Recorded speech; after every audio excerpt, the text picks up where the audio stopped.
Shalom, selamat pagi Bapak Ibu Saudara-saudari jemaat yang terkasih di dalam Tuhan Yesus Kristus.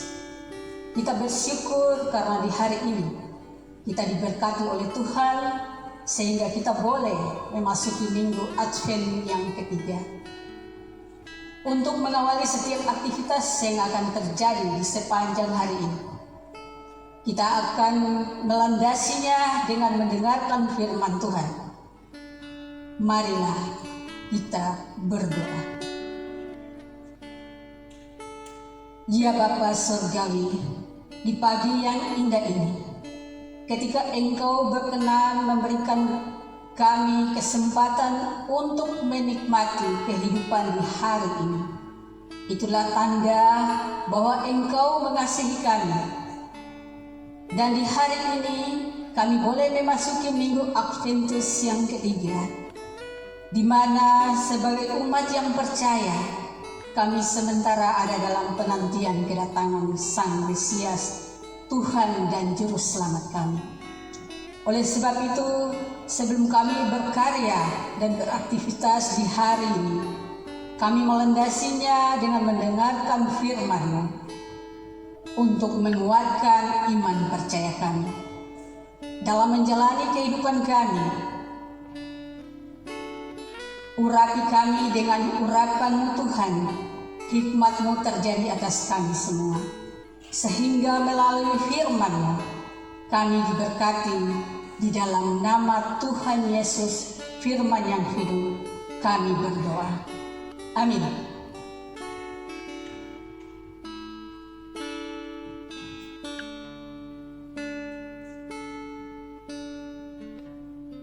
Bapak, Ibu, Saudara-saudari jemaat yang terkasih di dalam Tuhan, kita akan membaca firman Tuhan yang disiapkan untuk kita di dalam memasuki minggu Advent yang ketiga ini, terambil di dalam Perjanjian Lama, Mika pasal 7, ayatnya yang ke-12 dan ayatnya yang ke-13.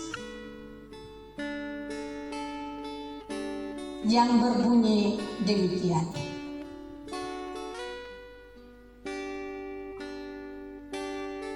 Pada hari itu orang akan menghadap engkau, dan Asyur sampai Mesir, dan Mesir sampai dengan Efrat, dan laut ke laut, dari gunung ke gunung.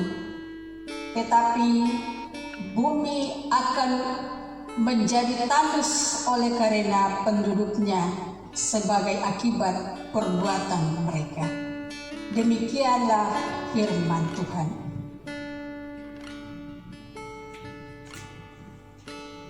Bapak Ibu yang terkasih di dalam Tuhan kita Yesus Kristus, dari pembacaan kita tadi, tema yang diberikan untuk kita merenungkan di masa Advent yang ketiga ini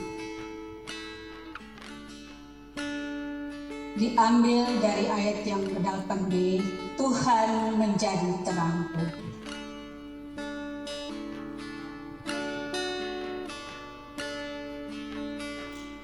Nabi Mika menyerukan janji pemulihan dari Tuhan yang pasti terjadi dan dialami oleh umatnya. Pemulihan adalah sesuatu yang nyata dan pasti dalam anugerah Tuhan. Oleh sebab itu, bagi bangsa Yehuda, ketika mereka menyesali dan mengaku dosa, maka Allah pasti mengampuni dan memulihkan keadaan mereka. Itu diungkapkan dengan kata-kata, pagar tembokmu akan membangun kembali, perbuatanmu akan diperluas. Pemulihan yang terjadi selalu terkait harapan tentang perubahan dan masa depan. Ketika pemulihan terjadi, bangsa-bangsa atau musuh Yehuda akan dipermalukan, sebab mereka selalu mempertanyakan kepada Yehuda, manakah Tuhan Allahmu? Pertanyaan para musuh bangsa Yehuda tentang keberadaan Allah bagi Yehuda, tetapi juga mengandung makna ejekan. atau penghinaan bagi bangsa, bagi Allah. Karena itu, pemulihan dari Allah bagi bangsa Yehuda bukan hanya memulihkan keadaan mereka, tetapi juga Tuhan akan bertindak bagi bangsa-bangsa yang adalah musuh bangsa Yehuda. Di ayat yang ke-13 menjelaskan kepada kita semua tentang dampak dari dosa yang dilakukan oleh manusia. Ternyata tidak dialami oleh manusia, tetapi juga berdampak pada alam semesta, menjadi korban dari dosa manusia. Bumi menjadi tandus oleh karena penduduknya sebagai akibat perbuatan mereka. Bapak Ibu saudara-saudari jemaat yang terkasih di dalam Tuhan Yesus Kristus, dari penjelasan perenungan kita di saat ini, Mika ayat 7, pasal 7, ayat yang ke-12 sampai dengan ayatnya yang ke-12 mengantar kita untuk menerapkan pembacaan yang dalam kehidupan kita di Minggu Adventus yang ketiga ini. Yang pertama, Allah sangat memulihkan setiap orang yang menyadari dan menyesali dosa-dosanya. Tanpa penyesalan dan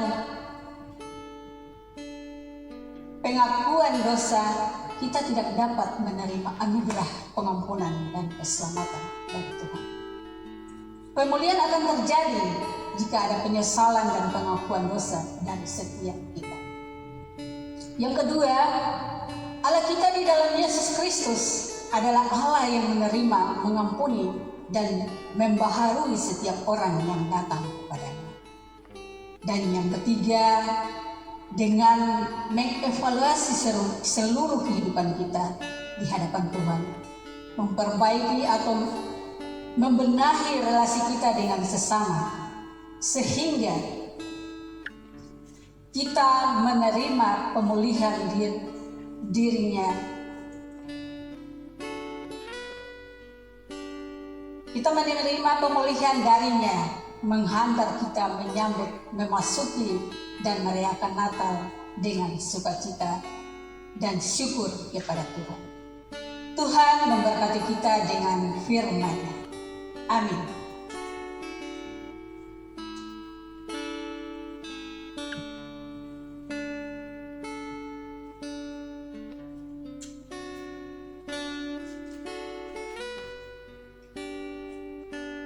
Bapak, Ibu, saudara-saudari jemaat yang terkasih di dalam Tuhan, kita telah membaca dan merenungkan sampai ke dalam firman-Mu. Tiba saatnya kita akan ada dalam doa. Mari kita berdoa. Firman-Mu telah kami baca dan kami renungkan untuk melandasi setiap aktivitas kehidupan kami di hari yang baru ini. Maka firman-Mu mengajarkan kami untuk terus hidup di dalam berpengharapan dan sukacita. Terus bersorak menyambut kedatangan Sang Mesias Juru Selamat yang akan datang sebagai Tuhan yang menjadi terang dan memulihkan kehidupan kami. Oleh sebab itu, biarlah kami terus dimampukan untuk hidup berpengharapan walaupun kami sementara bergumul dengan berbagai-bagai beban pergumulan, sehingga beban berat yang kami pikul itu tidak akan merampas dan menggeser sukacita kami di dalam Tuhan, sehingga kami terus kuat dan mampu menghadapi segala pergumulan kami.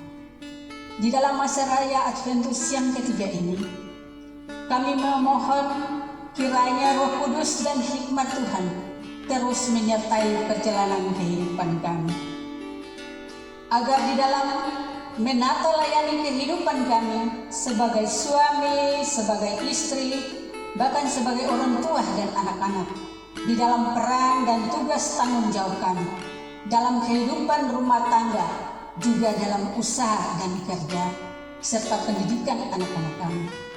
Kami terus mau bersukacita dan berpengharapan di dalam Tuhan, karena Sang Raja Mulia yang kami nanti-nantikan itu akan segera datang membawa keselamatan bagi kami yang percaya, memberi jaminan bagi kami ketika kami ada di dalam berbagai pergumulan. Dia mampu memikul dan meringankan beban hidup kami.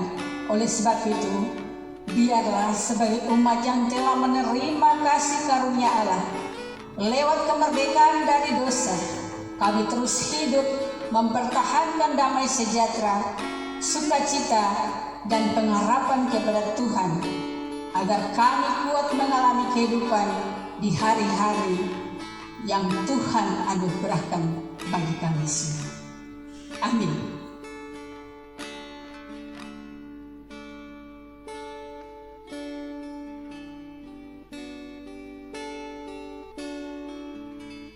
Demikian renungan kami di pagi hari. Shalom.